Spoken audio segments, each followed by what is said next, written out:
Good evening, everybody. I wanted to give you an update on the current situation around the debt ceiling. I just got a call about a half hour ago from Speaker Boehner, who indicated that he was going to be walking away from the negotiations that we've been engaged in here at the White House for a big deficit reduction and debt reduction package. And I thought it would be useful for me to just give you some insight into where we were and why I think that we should have moved forward with a big deal.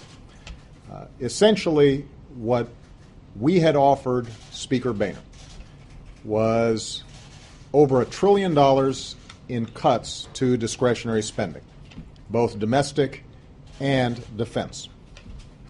We then offered an additional $650 billion in cuts to entitlement programs, Medicare, Medicaid, Social Security. We believed that it was possible to shape those in a way that preserved the integrity of the system, made them available for the next generation, and did not affect current beneficiaries in an adverse way.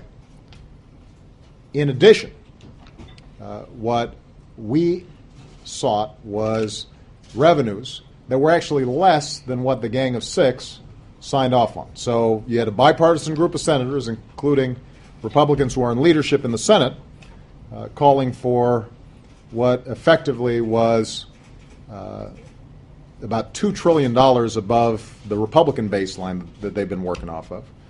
What we said was give us $1.2 trillion in additional revenues, which could be accomplished without hiking tax rates, but could simply be accomplished by eliminating loopholes, eliminating some deductions, and engaging in a tax reform process that could have lowered rates generally while broadening the base.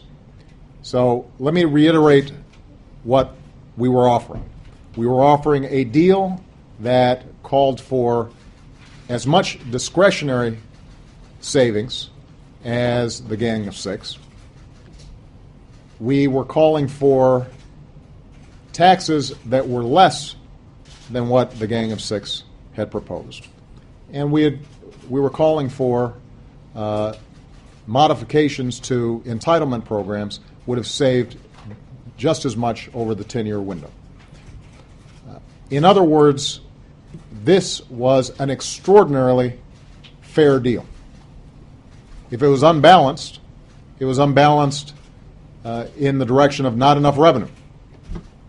But in the interest of being serious about deficit reduction, I was willing to take a lot of heat from my party, and I spoke to Democratic leaders yesterday, and although they didn't sign off on a plan, they were willing to engage in serious negotiations, despite a lot of heat from a lot of interest groups around the country, in order to make sure that we actually dealt with this problem. It is hard to understand why Speaker Boehner would walk away from this kind of deal, and frankly, if you look at the commentary out there, there are a lot of Republicans that are puzzled as to why it couldn't get done. In fact, there are a lot of Republican voters out there who are puzzled as to why it couldn't get done. Because the fact of the matter is, the vast majority of the American people believe we should have a balanced approach. Now, if you do not have any revenues, as the most recent Republican plan that's been put forward both in the House and the Senate proposed, if you have no revenues at all, what that means is more of a burden on seniors, more drastic cuts to education, more drastic cuts to research, a bigger burden on services that are going to middle-class families all across the country. And it essentially asks nothing of corporate jet owners, it asks nothing of oil and gas companies, it asks nothing from folks like me who've done extremely well and can afford to do a little bit more. In other words, if you don't have revenues, the entire thing ends up being tilted on the backs of the poor and middle-class families. And the majority of Americans don't agree on that approach. So here's what we're going to do. We have now run out of time.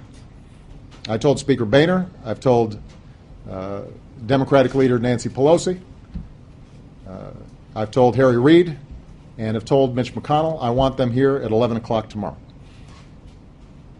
We have run out of time, and they are going to have to explain to me how it is that we are going to avoid default. And they can come up with any plans that they want and bring them up here, and we will work on them. The only bottom line that I have is that we have to extend this debt ceiling through the next election into 2013. And the reason for it is we've now seen how difficult it is to get any kind of deal done. The economy has already weakened,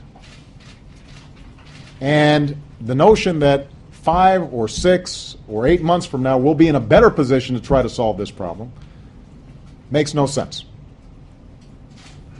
In addition, if we can't come up with a serious plan for actual deficit and debt reduction, and all we're doing is extending the debt ceiling for another 6, 7, 8 months, then the probabilities of downgrading U.S. credit are increased, and that will be an additional cloud over the economy and make it more difficult for us and more difficult for businesses to create jobs that the American people so desperately need. So they will come down here at 11 o'clock tomorrow. I expect them to have an answer in terms of how they intend to get this thing done over the course of the next week. The American people expect action. I continue to believe that a package that is balanced and actually has serious debt and deficit reduction is the right way to go. And the American people, I think, are fed up with political posturing and an inability for politicians to take responsible action as opposed to dodge their responsibilities.